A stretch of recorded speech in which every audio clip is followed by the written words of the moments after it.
Welcome students. तो इससे पहले मैंने 3 पार्ट जो हम अपलोड कर दिए हैं, जिसमें हमने 60 क्वेश्चन किए थे। अब जो आज की वीडियो इसमें हम 20 क्वेश्चन और करेंगे। सो फर्स्ट क्वेश्चन है आज का, which of the following feature of Marx's dialectical mechanism are correct?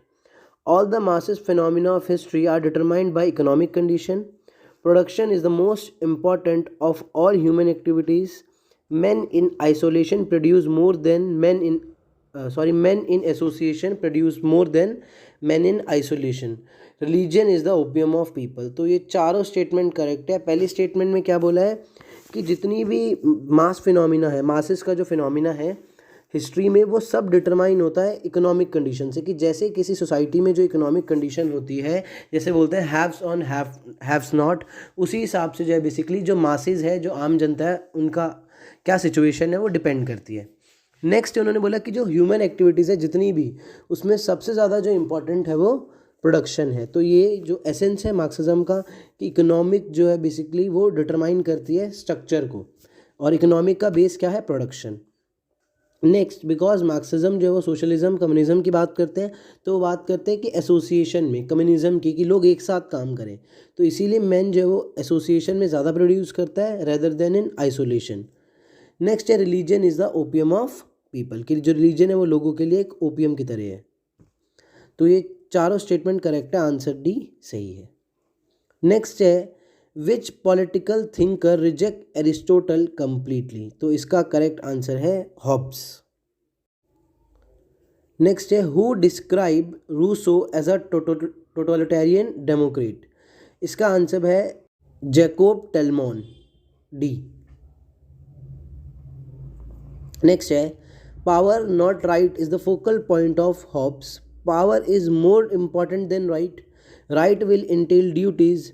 There is inherent conflict between power and right. Difficult to obtain agreement among individuals. तो हमें बताना है कि पावर जो है वो ज़्यादा उसको इम्पोर्टेंस देते हैं हॉब्स रेदर देन राइट्स। ऐसा क्यों है? बिकॉज उनका मानना है कि difficulty to obtain agreement between individual, because लोगों के बीच में एक एग्रीमेंट तक पहुंचना मुश्किल है, इसीलिए पावर की जगह वो लोग, राइट की जगह वो लोग वो पावर को जो है वो ज़्यादा इंपॉर्टेंस देते हैं।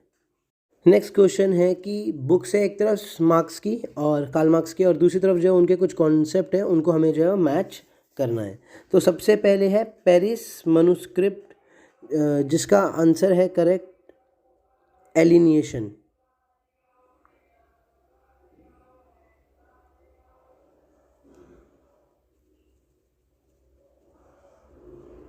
नेक्स्ट है दास कैपिटल, जिसका करेक्ट आंसर है surplus value. 18th Brumaire of Louis Bonaparte, इसका है relative autonomy of the state. And last है critique of the Gotha programme, that is dictatorship of the प्रोलेटरेट।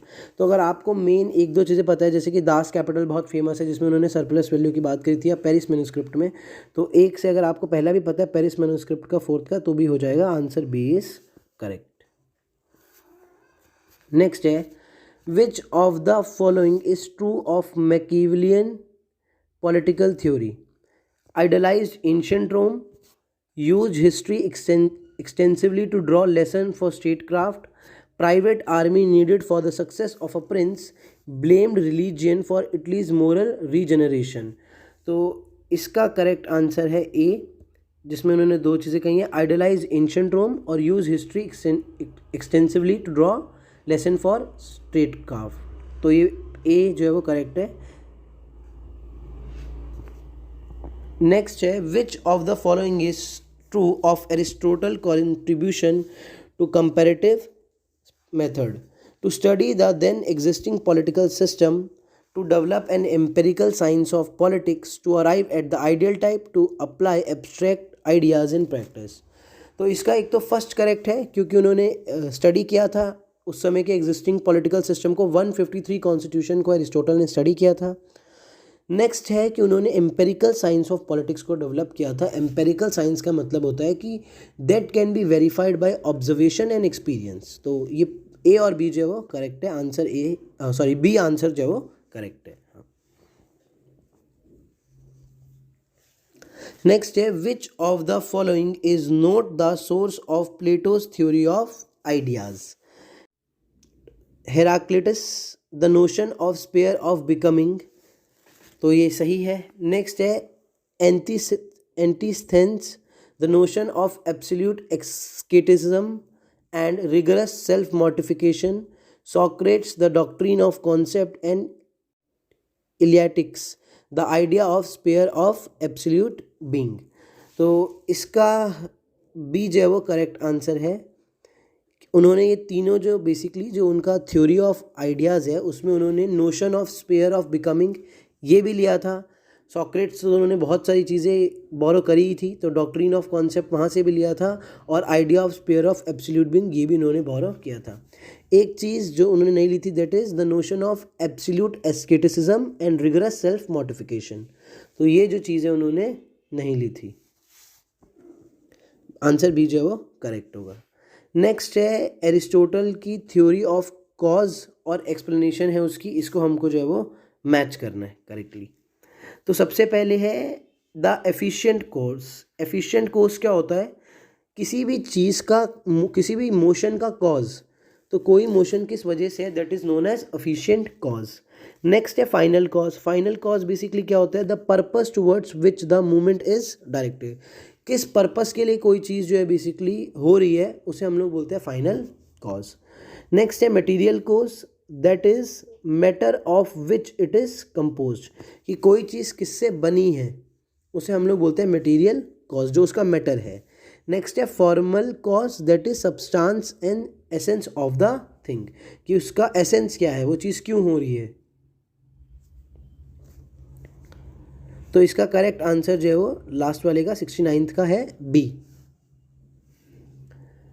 Next assertion reason का question है, assert कर रहा है basically for lock labour is the source and justification of property. तो ये lock के बारे में बिल्कुल सही है, बिकॉज लोग का मानना था कि आपको उतनी प्रॉपर्टी आप एक्वायर कर सकते हो जितने में आपने लेबर जो है वो पुट करी है। नेक्स्ट है reason, its justification is to turn out the earth into consumable goods. तो इसका रीज़न था कि बिकॉज इससे क्या होगा, लेबर डालने से हम लोग अर्थ को एक कंज्यूमेबल गुड के रूप में जो है बेसिकली बना पाएंगे। तो ये दोनों स्टेटमेंट करेक्ट है और इसका रीज़न भी सही है। आंसर ए जो है वो सही होगा। नेक्स्ट है which one of the feature of Rawls concept of veil of ignorance is not true. तो कौन सा कथन गलत है रॉल्स के बारे में?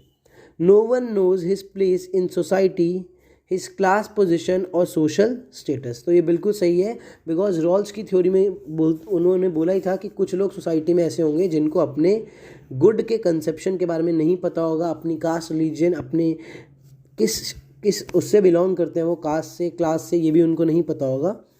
तो ये सही है। No one knows his fortune in the distribution of natural asset and ability.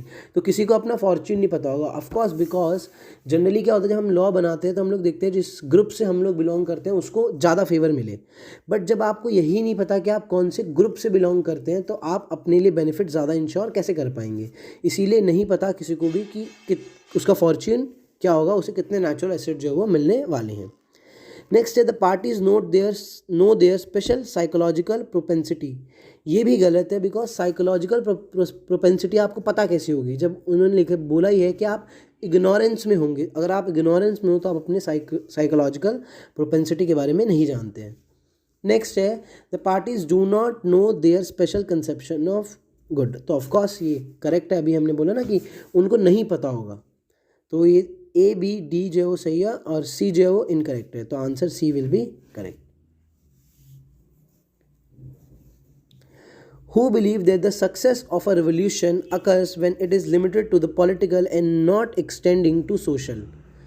Crane Brinton, Vladimir Lenin, Hannah Arendt and Mahatma Gandhi. इसका करेक्ट आंसर है हाना एरेंट। उनका मानना था कि रेवोल्यूशन तभी सक्सेसफुल माना जाता है वो सिर्फ पॉलिटिकल स्फीयर तक हो, जैसे ही वो सोशल स्फीयर में आने लगता है वो सक्सेसफुल नहीं माना जाता। नेक्स्ट है प्लेटो के कुछ डायलॉग्स दे रखे हैं और उनकी थीम दी हुई है सामने, हमको मैच करना है कि कौन से डायलॉग के अंदर कौन सी थीम की बात जो है वो कही गई है। सबसे पहला है सिम्पोजियम। तो सिम्पोजियम जो है वो उसमें बात की गई है मेटाफिजिक्स ऑफ लव। तो यहाँ पे आपको ए से ही जो है बेसिकली मतलब एक से आपको पता चल जाएगा। अगर आपको सिम्पोजियम भी पता है तो मेटाफिजिक्स ऑफ लव फोर्थ है इसका, इससे मिल जाएगा। फिर भी एक बार पढ़ लेते हैं आगे। नेक्स्ट है फिलेबस बेसिकली जो है उसमें बात करी गई है application of the theory of ideas to the sphere of ethics, तो बी का 3 हो गया। देन है Timaeus the sphere of physics, और लास्ट है Republic the sphere of politics. Sorry अगर कोई प्रोनाउंसिएशन गलत हो गई हो, है ना, काफ़ी डिफ़िकल्ट सी हैं। नेक्स्ट है assertion reason. No genuine understanding of Aristotle can endorse the opinion that his philosophical system was the opposite of Plato. तो ये जो assert कर रहे हैं बेसिकली ये स्टेटमेंट, ये बिल्कुल करेक्ट है, बिकॉज जो एरिस्टोटल का अंडरस्टैंडिंग थी वो प्लेटो से डिफरेंट नहीं थी। उन्होंने प्लेटो में ही, प्लेटो की जो राइटिंग्स में उनको जो भी थोड़ी सी कमियां दिखी थी उसको उन्होंने दूर करने की कोशिश करी, बिकॉज प्लेटो की जो थ्योरी थी it was more of idealistic philosophy.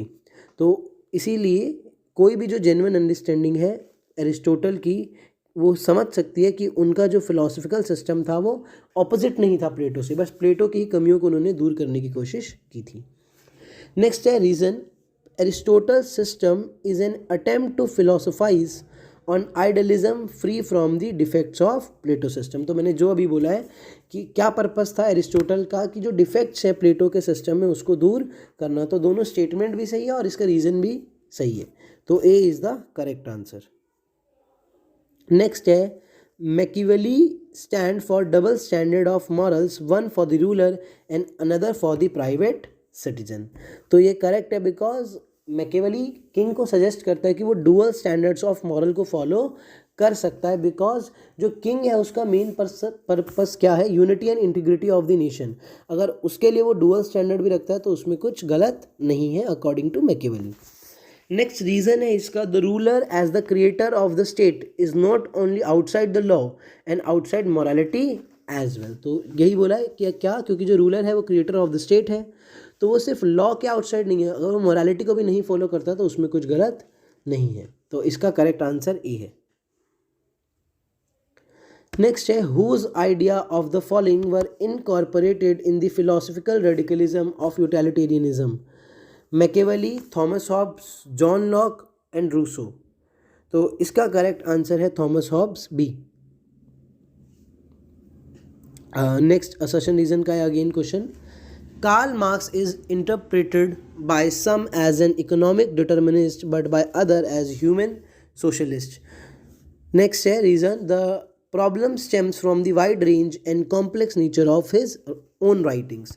तो पहली उन्होंने क्या स्टेटमेंट दिया असर्शन में कि जो कार्ल मार्क्स है उन्हें कुछ लोग इकोनॉमिक डिटर्मिनिस्ट मानते हैं और कुछ लोग उनको ह्यूमन सोशलिस्ट मानते हैं, तो ये स्टेटमेंट सही है। नेक्स्ट क्या है कि प्रॉब्लम क्या है, रीज़न क्या दिया इसके लिए कि उनकी इतनी वाइड रेंज ऑफ क्या कहते हैं राइटिंग्स है, जिसकी वजह से वाइड रेंज ऑफ क्या कहते हैं राइटिंग है, जिसकी वजह से क्या होता है बहुत ही प्रॉब्लम होती है उनकी राइटिंग्स को समझने में, इसीलिए कोई इसको कैसे इंटरप्रेट करता है और कोई कैसे इंटरप्रेट करता है।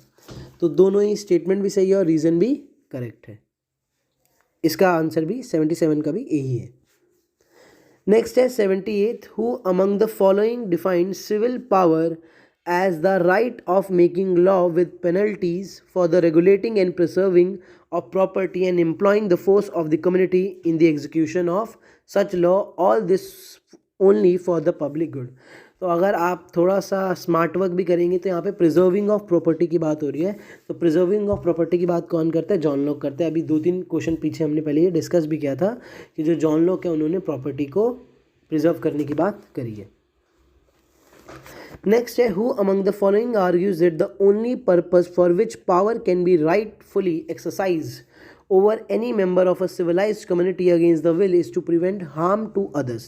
तो harm principle जिसे हम लोग बोलते हैं सेल्फ रिगार्डिंग अदर रिगार्डिंग में भी हम लोग डिस्टिंग्विश करते हैं, वो किसने दिया है कॉन्सेप्ट, JS मिल ने दिया है। तो आज का लास्ट क्वेश्चन है प्लेटो पर। For Plato which of the following statement is not true, तो नॉट ट्रू बतानी है इसमें। आइडियाज़ आर सब्सटेंसेस, ये करेक्ट है प्लेटो के रिगार्ड में। Ideas are essence of all things, ये भी सही है। Ideas are reflection of thing, this is absolutely incorrect.